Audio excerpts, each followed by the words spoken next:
हाँ आइए, क्या शुरू करना चाहते हैं?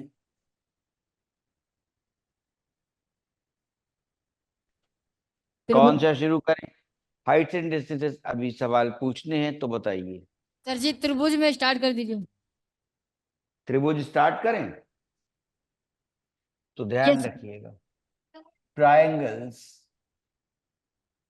त्रिभुज तो नाइन्थ में भी है और टेंथ में भी, लेकिन टेंथ में समरूपता है, सिमिलैरिटी। सर एक क्वेश्चन था। क्या क्वेश्चन था? सर त्रिकोणमिति के कुछ अनुपात से सर 14वां वाला नहीं लग रहा था। सर एनसीईआरटी की बुक से है। एनसीईआरटी, तो फिर बोल दीजिए। सर क्वेश्चन एनसीईआरटी नंबर 15 है। Question number 15। आइए, एक सीधा राजमार्ग एक मीनार के पात तक जाता है, ठीक है, towards the foot of the tower. एक सीधा राजमार्ग, ठीक है, हाईवे जा रहा है फुट ऑफ द टावर। मीनार के शिखर पर खड़ा एक आदमी एक कार को 30 डिग्री के अवनमन कोण पर देखता है, जो कि मीनार के पाद की ओर एक समान चाल से जा रही है। इसमें नाव वाला उदाहरण आप पूछ चुके हैं। 6 सेकंड बाद कार का अवनमन कोण 60 डिग्री हो गया है। बिल्कुल ऐसा ही सवाल था। कार की जगह नाव थी और सड़क की जगह नदी थी। 6 सेकंड बाद कार का अवनमन कोण 60 डिग्री हो जाता है। इस बिंदु से जहां तक आ गए, इस बिंदु से मीनार के पाद तक, to the foot of the tower पहुंचने में कार द्वारा लिया गया समय ज्ञात कीजिए। ये ध्यान रहे, इस बिंदु से कब? जब 60 डिग्री का अवनमन कोण बन चुका, तब। उसके बाद, शुरुआत से नहीं, ये भी ध्यान रहे, ठीक है। तो एक सीधा राजमार्ग एक मीनार के पाद तक जाता है। मीनार के शिखर पर खड़ा एक व्यक्ति, अब मीनार के शिखर पर खड़ा एक व्यक्ति, ठीक है, कार जो सड़क पर समान गति से आ रही है विथ यूनिफॉर्म स्पीड, उसे देखता है। उसके अवनमन कोण बदलते हैं बार बार, ठीक है। तो देखिए जरा, आइए कि अब कई बार धोखा हो सकता है स्टूडेंट्स को, क्या कि ये भवन बनाया या मीनार बनाया, ये उसके बाद आदमी यहाँ खड़ा कर दिया, ये दिक्कत दे देगा। वो सोर्स, ठीक है, सेंस ऑफ साइट जो आएगा, sense of site point object रहेगा। और अब उसे, जो इस पर खड़ा है, और वो भवन की बात हो रही है। कई बार कह देते हैं बच्चे पहली बार सवाल पढ़कर कि वो मीनार की ऊंचाई नहीं बताई और आदमी की ऊंचाई नहीं बताई। ठीक है, ध्यान दें सवाल की व्याख्या। मीनार की ऊंचाई नहीं बताई पहले और आदमी की ऊंचाई नहीं बताई, उलझ जाते हैं। लेकिन सवाल थोड़ा आइडियल अंदाज में है, और वो ये कि अगर यहां पर है, ठीक है, मीनार का शिखर, तो अब ये व्यक्ति खड़ा है, ठीक है, तो व्यक्ति खड़ा है, तो अल्टीमेटली हम यही, इसी को, ये सेंस ऑफ साइट ले रहे हैं, ठीक है, और वो पॉइंट ऑब्जेक्ट है। अब यहां से सीधी रेखा गई, अवनमन कोण बनेंगे, ठीक है, क्लियर। आपने ये मान लिया, यहीं से सेंस ऑफ साइट जो दृष्टि बिंदु है, दृष्टि बिंदु से आगे बढ़ेंगे। और कार इधर थी, ठीक है, तो पहली बार जब उसकी दृष्टि पड़ी कार पर, तो अवनमन कोण बना, और वो कितना बना? 30 डिग्री। अवनमन कोण 30 डिग्री, अवनमन है तो ऊपर वाली क्षैतिज रेखा से आएगा, हॉरिजॉन्टल लाइन। ये 30 डिग्री बन गया।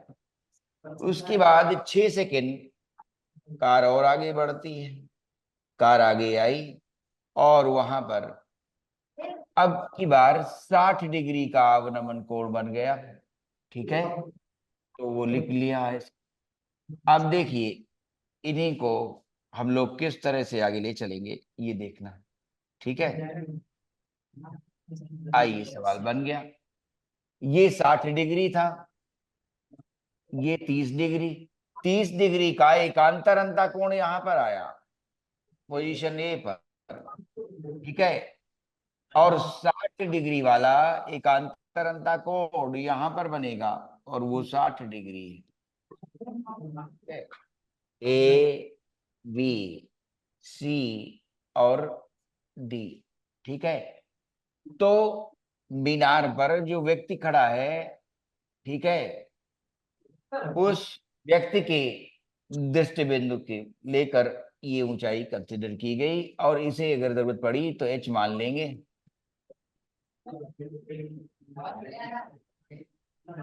आइए वापस, ए बी डिस्टेंस 6 सेकंड लगे हैं। कितने सेकंड लगे हैं? 6 सेकंड्स। तो इसे दूरी के रूप में प्रयोग ना करें। अब यहां तक आ गया तो ये देखा जाए, एक सवाल इस तरह का हो चुका जो आपने सवाल अपनी किताबों से पढ़ा था, वो नाव वाला, कि नाव यहां से आगे गई, ठीक है। तो हमने आपको उसमें सिखाया था कि अगर ए बी, चूंकि कार समान गति से चल रही है, यूनिफॉर्म स्पीड से जा रही है कार, ठीक है, car is travelling with uniform speed, ठीक है, यूनिफॉर्म स्पीड से गई है। तो यूनिफॉर्म स्पीड से जाने के कारण हम ये सोच सकते हैं कि अगर ए बी दूरी और बी सी दूरी की तुलना हो जाए तो हम जान लेंगे अगर दूरी बी सी ए बी की आधी है तो कार यूनिफॉर्म स्पीड से चली है, ए बी को 6 सेकंड में तय किया है, तो बी सी चूंकि ए बी का आधा हो तो कह देंगे कि वो 3 सेकंड लगेंगे और ऐसा। तो हम इन्हीं डिस्टेंसेस को कंपेयर करेंगे, ठीक है। चलिए आइए, तो पहला ट्रायंगल ये बड़ा वाला ही ले लीजिए। तो कहेंगे triangle, in triangle D C A, this H perpendicular upon, पूरा बेस कंसिडर किया गया, 30 डिग्री तक गए ना यहां, तो B C plus A B is equal to tan 30 degree. tan 30 degree का मान क्या लिख रहे हो? 1/√3, ठीक है। तो h कंसिडर कर सकते हो, h ले सकते हो, B C plus A B upon √3, एक, ठीक है। उसके बाद क्या आएगा? In triangle DCB, DCB triangle ले लीजिए। क्या हो रहा है? Again perpendicular upon base BC, upon base BC is equal to tan 60 degree. tan 60 degree का मान √3 ले रहे हो, ठीक है। तो फिर से आ गया h का मान, h इज इक्वल टू, ठीक है, √3 टाइम्स BC, पहली इक्वेशन जिसमें h का मान BC प्लस AB अपॉन √3 है, दूसरी इक्वेशन जिसमें h का मान √3 BC है। तो अब आगे क्या कर सकते हैं? आसान है, पहले और दूसरे तथ्य से, ठीक है, सीधी सी बात प्राप्त हो गई। फ्रॉम फर्स्ट एंड सेकेंड क्या मिला? ये मिला BC plus AB, BC plus AB दोनों ही h के बराबर है /√3 इज इक्वल टू, दूसरा h √3 BC है, ठीक है। आइए, √3 मल्टीप्लाई हुआ, क्या आया? BC plus AB is equal to √3 into √3, 3BC। अब BC उधर चला गया तो AB is equal to 3BC minus 1BC, that is 2BC। और उत्तर की ओर बढ़ चले, क्या? BC आ गया, BC is equal to half of AB। BC दूरी AB की आधी है, कार तो यूनिफॉर्म स्पीड से जा रही है, AB 6 सेकंड में चला गया है, BC उस दूरी का AB का आधा है, तो फिर BC को चलने में 3 सेकंड लगेंगे, क्योंकि इस बिंदु से कहा है और अगर पूरा प्रारंभ से मानेंगे तो 6 और 3 9 सेकंड हो जाएंगे। उत्तर देखिए किस फॉर्म में लिखा है। अब आगे लिखिए, सिंस ए बी, ठीक है, has been covered, A B has been covered in 6 seconds, 6 seconds में लाएगी। देयरफॉर BC है ना, will be covered in 3 second, 3 second में कवर होगी, कवर्ड इन 3 सेकेंड्स। दिख गया ना क्यों ऐसा हो गया? क्योंकि दूरी BC दूरी AB की आधी निकली है और कार यूनिफॉर्म स्पीड से जा रही थी, ठीक है, एक्सेलरेटेड मोशन नहीं था, तो गति बढ़ी घटी नहीं है। इसलिए जो दूरी उसने AB से तय की है, ठीक है, AB के लिए 6 सेकंड लिए, और अब BC चूंकि उसकी आधी आई है तो 3 सेकंड लगेंगे। उत्तर एक बार देख लिया जाए और फिर आगे बढ़े। 9.1 में लास्ट सवाल है, 15वां, 3 सेकंड उत्तर लगा, ठीक है। उतार लीजिए, समझ लीजिए क्या हुआ। यहां पर बस धोखा यही हो जाता है बिगिनर स्टूडेंट को कि वो मीनार पर व्यक्ति की ऊंचाई को सोचने लग जाता है, ये धोखा है। मीनार पर व्यक्ति है, उसे दृष्टि बिंदु की ऊंचाई तक हम पहुंच जाएं, बाकी इसकी जरूरत नहीं थी कि मीनार की ऊंचाई पता हो और उस पर कितनी ऊंचाई का व्यक्ति खड़ा है और कार को नीचे सड़क पर देख रहा है, इसका अर्थ नहीं बनता। कुल मिलाकर ये देखेंगे कि मीनार पर खड़े हुए व्यक्ति का दृष्टिबिंदु कितना ऊंचाई लिए है। तो दृष्टिबिंदु से ही चूंकि ये अवनमन कोण बने हैं, तो महत्वपूर्ण क्या है, ना कि मीनार की ऊंचाई, ना उस पर खड़े व्यक्ति की ऊंचाई। अंततः हम दृष्टिबिंदु ही चुनेंगे कि वहां से अवनमन कोण बन रहे हैं, ठीक है। इसलिए ये ध्यान रहे कि मीनार की ऊंचाई और व्यक्ति की ऊंचाई पर विचार नहीं किया जाएगा, दृष्टिबिंदु ही महत्वपूर्ण है कि वो कितनी ऊंचाई पर है। क्लियर? और उसी से अवनमन कोण बने हैं, ठीक है। आइए उत्तर लिख लीजिए और फिर आगे पूछिए, या त्रिभुज की प्रमेय बताएं, जो भी बताए, जो इच्छा हो।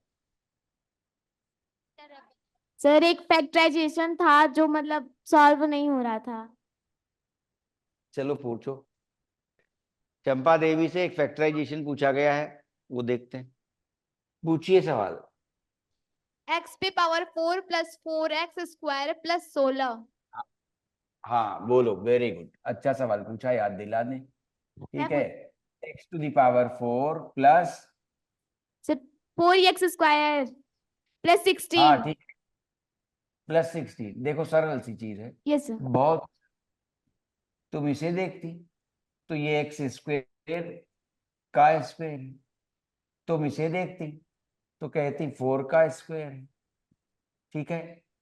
अब क्या है, ए का स्क्वायर बन चुका, बी का स्क्वायर बन चुका, तो देखो जरा, याद करो कि A plus B the whole square का राइट हैंड साइड ऐसा ही तो दिखता है, A square 2ab plus B square. ज्यादातर लोग यू लिखते हैं, A square plus B square plus 2ab, लेकिन जब 11वें में आ जाते हैं तब ऐसे लिखने लग जाते हैं, ठीक है। तो ये बीच का टर्म अभी, या ये किनारे वाला बाकी है। ए का स्क्वायर हो चुका, जो एक्स स्क्वायर का स्क्वायर है, 4 का स्क्वायर हो गया, ठीक है, 4 का स्क्वायर हो गया। अब देखें क्या होता है, 2a और b, तो ऐसे देखें, पहले पद का वर्ग, दूसरे पद का वर्ग, और ट्वाइस, दो गुना, पहला पद गुणा दूसरा पद, तो ट्वाइस पहला पद एक्स स्क्वेयर और दूसरा पद 4, ठीक है, 2ab। अब देखो 2ab, ठीक है, ये बन रहा है। तो अब पता क्या चलता है कि ये जो टर्म आया ये तो क्या बना देगा, 8x² बना देगा। ठीक है, तो 8x² बना देगा, तो इसे अब आगे का मेथड ला रहे हैं, कंप्लीटिंग द स्क्वेयर। ठीक है, क्या कहेंगे, पूर्ण वर्ग बनाकर, कंप्लीटिंग द स्क्वेयर। ठीक है, क्यों, बीच में 2ab जो आया है वो 8x² बन गया, चाहिए कितना, 4x²। तो कंप्लीटिंग द स्क्वेयर, पूर्ण वर्ग बनाकर गुणनखंड करना, कंप्लीटिंग द स्क्वेयर। ठीक है, और उसे कहेंगे पूर्ण वर्ग बनाकर गुणनखंड करना। आ रहा है उत्तर, देखिए, पूर्ण वर्ग बनाकर, ठीक है, गुणनखंड करना, वही मेथड याद दिला रहे हैं। ठीक है, अब वो मेथड देख लीजिए फिर से, आपने एक बार सीखा तो था, गुणनखंड करना। ठीक है, आइए तो देखिए पूर्ण वर्ग कैसे बना, मतलब पहला वाला x² के स्क्वायर से, और फिर याद आए कि जो मिडिल टर्म है उसका साइन ले लेते हैं, वही जो अगर धनात्मक है तो धन और अगर ऋणात्मक है तो ऋण। अब क्या है, मिडिल टर्म का कोफिशिएंट, ठीक है, जो मध्य पद है उसके गुणांक का आधा कर देना, मध्य पद के गुणांक का आधा कर देना। पीछे की कक्षाओं के पन्ने यदि देखेंगे तो उसमें ये लिखा गया है मिडिल टर्म कोफिशिएंट। ठीक है, मिडिल टर्म कोफिशिएंट लिया गया था और वो बाई 2 है, तो मिडिल टर्म का कोफिशिएंट बाई 2, तो माने 2। ठीक है, मिडिल टर्म का कोफिशिएंट बाई 2, तो 4/2 2, इसका स्क्वायर अगर कर रहे हैं तो क्या मिल रहा है, ये देखा जाए। ठीक है, ये लिख लिया गया, मिडिल टर्म कोफिशिएंट बाई 2, देखो इसका स्क्वायर करोगे तो ये मिल जाएगा। और लेकिन अब ये कंसिडर किया गया है यहाँ पर, अगर 2 का स्क्वायर करते हैं तो कितना आएगा, 4x² आएगा, और ये 4 की बात आ रही। ठीक है, तो देखो अगर हमें ये काम करना है तो x² के स्क्वायर से x⁴ मिल गया, 2ab के टर्म से 4x² मिल गया, 16 अभी हमने रिटेन किया हुआ है, तो फिर a + b the whole square 3 terms लेता है, इसके स्क्वायर से ये मिल गया और इसके स्क्वायर से हमें 4 मिलेगा। ठीक है, और 2ab के टर्म से ये मिल चुका है, इसका स्क्वायर जो 4 एक्स्ट्रा आ रहा है वो घटा देना पड़ेगा, ये चीज हो रही। अब इससे लेकिन बात बनी नहीं बनी, देखो x² + 2 कंसिडर किया गया। ठीक है, ये तो अभी फिर वापस ला रहे हैं सवाल को, अभी उलझ रहा है, देखिएगा ये प्लस आया, उसको कंप्लीट कर दे जो उलझन है, 16 - 4 12। अब सवाल यहां रुक गया, अगर इसे कह भी देते कि ये 2√3 का स्क्वायर है तो अब इस पर तो फॉर्मूला नहीं लगा पाओगे ना, क्यों, प्लस है, फॉर्मूला किस पर लगा पा रहे हो, a² - b², और जाना इधर चाहते हैं। तो अब वापस आइए, ठीक है, पूरी चीज आपने कॉम्प्रिहेंसिवली देख ली कि आप भूले क्या हैं, क्या याद है। आइए वापस, x² x⁴ +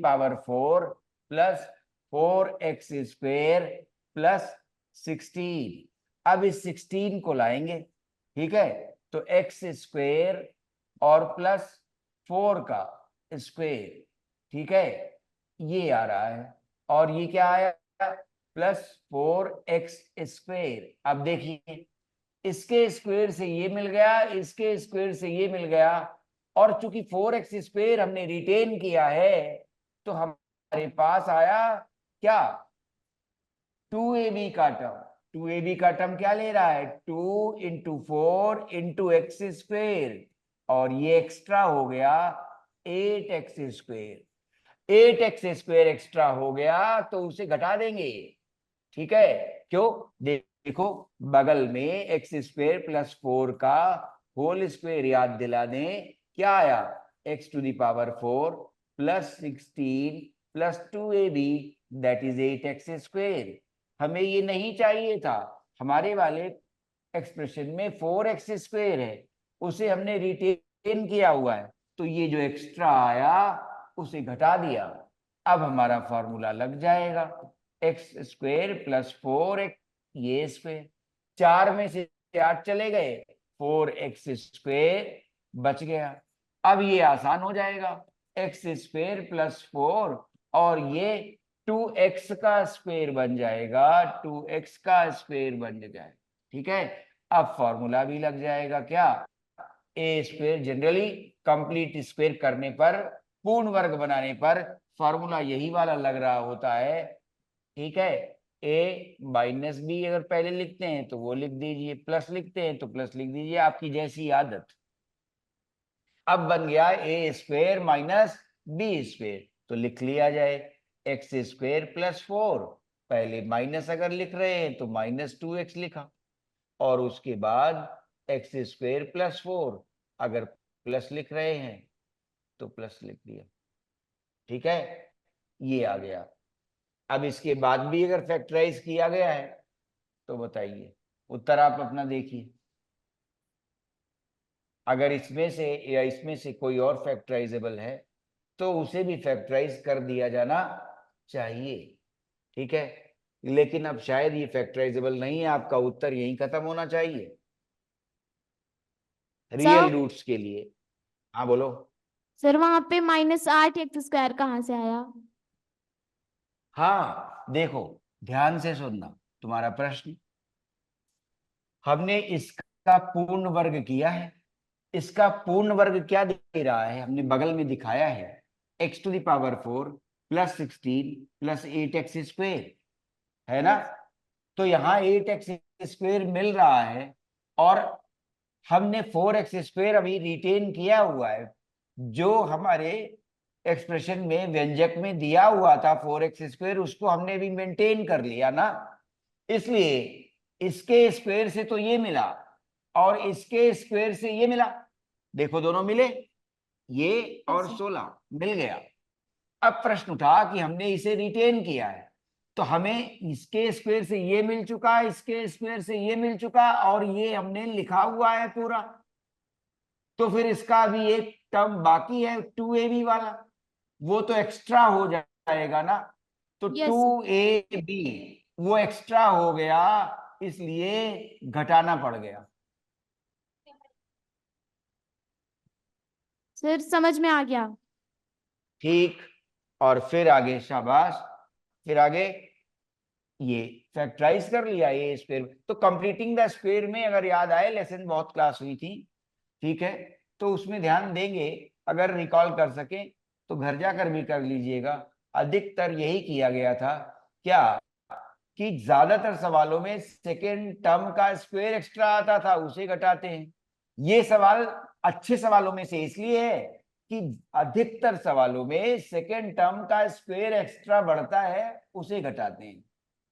इस सवाल में 2ab का टर्म एक्स्ट्रा आया है, उसे घटाया गया है। इसीलिए सवाल अच्छे सवालों में से माना जाता है कि अगर 2-3 विद्यार्थी बहुत अच्छे हैं कक्षा में, उनमें से तीनों में से कौन पूर्ण अंक लाएगा, तब ये सवाल रख दिया जाता है। जिसे याद आएगा कि 2ab वाला टर्म एक्स्ट्रा है वो घटेगा, नहीं तो ज्यादातर ध्यान यही रहता है कि सेकेंड टर्म का स्क्वायर ही एक्स्ट्रा होता है, वही घटता है, तो उसी में फिर उलझ जाते हैं, लेकिन किसी का निकल जाता है। Yes sir.